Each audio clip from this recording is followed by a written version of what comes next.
Hello and welcome back to the channel. Today we're doing a physical therapy video. This video is intended for studying purposes.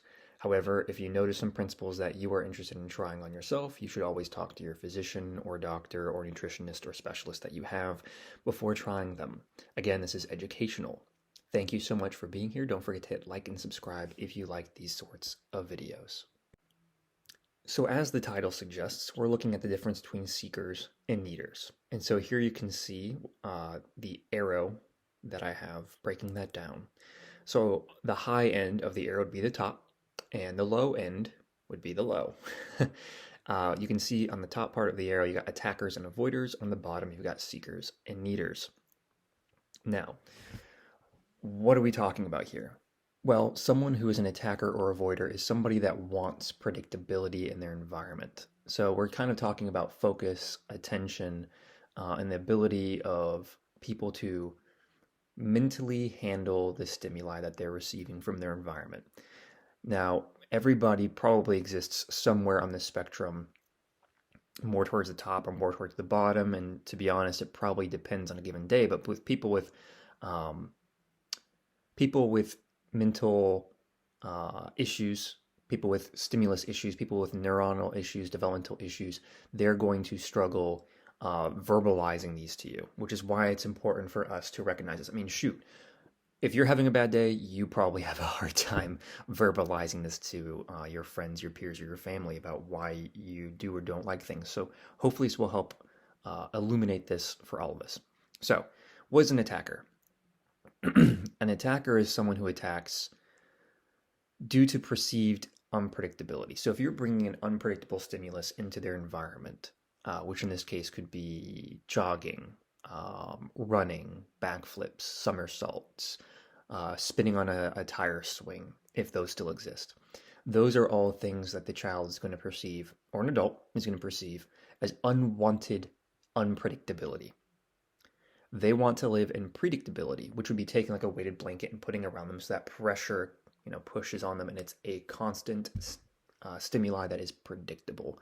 A hug, for example, could be a constant stimuli that is predictable. It's pressure across the shoulders and the back, and it doesn't change. It's not variable. An avoider is a step down from that. So an attacker is going to attack. They're going to forcefully try and push you away from bringing that unwanted predictability into their environment. An avoider is just going to seek to avoid you. They're not going to quite be as aggressive. They're going to be like, yep, don't really want that, don't really need it, don't really appreciate it. But again, both of these two deal with unpredictability. And I imagine there's a pretty good movement between the two. Some days the adult might be an attacker. Other days they might just be an avoider. These are important things to remember when you're looking at their environment, when you're introducing things into their environment to them to see how they respond. For the low end, we have the seeker and the needer. A seeker is looking for unpredictability, but they don't quite live in it. They seek it out. They'll do it. They'll be jogging. They'll be running. They'll be bouncing. They'll be doing backflips. They'll always want to be on a swing. They'll always want to be moving around, very energetic. But they need to do that to stay engaged. Otherwise, they're going to fall asleep on you because they need that stimulus to keep them awake and to keep them going. So they thrive on unpredictability, but not quite so much as the needer. The needer is the maniac that you would find spinning in 360s with their arms arms out to the side, and while they're spinning 360 degrees and trying to walk in one direction, they're also moving their head in all sorts of directions. They're just completely trying to overstimulate themselves because they need that unpredictability to stay awake and engaged. So these are people, kids and adults, that just thrive on swings, bouncing, jumping, backflips, running, probably jump rope, things like that. Things are stimulating all of their senses: vestibular, visual, hearing, all of that sort of stuff. So what do? Well, if they're high, we want to help bring them down into the center. We don't want to bring them into low. We want to bring them to center. We don't want to bring an attacker into a needer. We want to bring them into a middle place. So I already listed some things before, but we want to give them predictable stimuli. So a weighted blanket, joint compression, in some cases, if it's acceptable, gum for chewing, because that is a constant predictable stimuli. Your jaw is moving up and down. And then you want to move into slightly unpredictable environments, because let's be honest, getting them to middle is great. but most of the things you're going to need to do in life are going to be slightly unpredictable. So that's why I'm saying then move into slightly unpredictable move. If you're just trying to help yourself calm down or a friend calm down, you've noticed these tendencies, getting them to neutral, the middle part of the arrow, is right. It's a mechanism we can all benefit from knowing.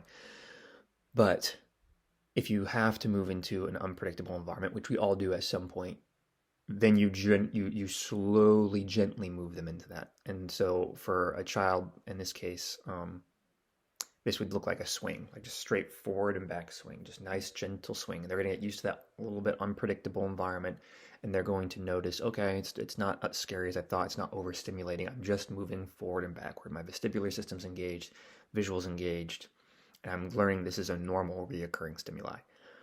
Bouncing is another one. If you're holding a child in your lap, you can just bounce them up and down while giving them compression, slowly relieve the compression, and now they're like, oh, okay, we're just bouncing, we're fine. I've toned it down the stimuli enough that I can accept this. And then, of course, you can do this over time and help them build up that tolerance. For the low, for the seeker and the needer, you need to help them by giving them the unpredictable stimuli in the beginning. Have them jump, swing, twirl, flip, whatever in the beginning to help keep them engaged, and then slowly move them back down to neutral, where it's less aggressive. So you go from jumping to bouncing to sitting and maybe like toe tapping or something. Swinging, instead of swinging all over the place, an entire swing going 360 degrees all over the place while twirling, you go to forward and backward swinging, and then slowly bring it down from forward to backward swinging, into maybe just leaning back and forth. And then you bring them back down to neutral where they can stop. Twirling and flipping, same sort of progress back down towards neutral. But then what we have to do, again, is move them into a slightly less unpredictable environment, a more predictable environment, just like our high-end folks, where it's like, okay, now you're going to have the weighted blanket, or maybe you're going to have to have joint compression, or you're going to have to learn how to sit just in your seat without any stimulus to focus on schoolwork. Because the goal is always to get to neutral, like I said, but sometimes you're going to have to, unfortunately, move someone from the low end into the high end, or the high end to the low end. That's going to be where their challenge is. So hopefully now you're getting a good idea of where you fall in the spectrum. I know where I fall in the spectrum. I am 100% an avoider. I love to get away from unpredictable stimuli. I love predictability, and because I'm an auditory learner, which is why I make these videos, I need to get away from all those noises, all those sounds, into a place that's quiet to record videos to help me study. So another thing that's important to consider for yourself and for others is nutrition. Always talk to your physician right before you make any dietary changes, or a nutritionist or a dietitian, whatever you have. But these are some important things to consider for neurotransmitters. And when your neurotransmitters are out of balance, you can have a tendency to fall into these things. So B6, folic acid, omega-3 fatty acid, calcium, magnesium, zinc, etc. And so I listed here multivitamins and fish oil because that's what I take. I think specifically I take Focus Factor, but I only do 1/4 the dose that it calls for. It calls for 4 pills a day. I take 1.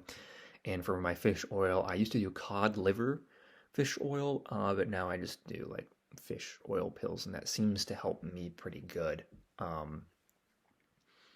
So yeah, now hopefully you have an idea of where you fall in the spectrum, where your friends fall in the spectrum, but now you can see the approaches to try and help people, your friends, your parents, younger siblings, older siblings, that are struggling with these things. You can look around and say, oh, well, we're in a really unpredictable environment, and I know that their natural tendency is predictability at the very least. So what's that progression that I can try and help them work down into this thing? Just something to be mindful of, something to be mindful for yourself if you're having a hard time studying and you don't know why. This might be if you're sitting there and you need to like bounce in your seat up and down, you're like, I can't do this. Learning this progression can help you work yourself down to that neutral state where you can best learn and succeed. So as always, thank you for watching. I hope you enjoyed the video. I'm sorry it went a little bit long for 10 minutes. I tried to keep it short, but I appreciate you guys. Don't forget to hit like and subscribe if you like these sorts of videos. I'll see you next time.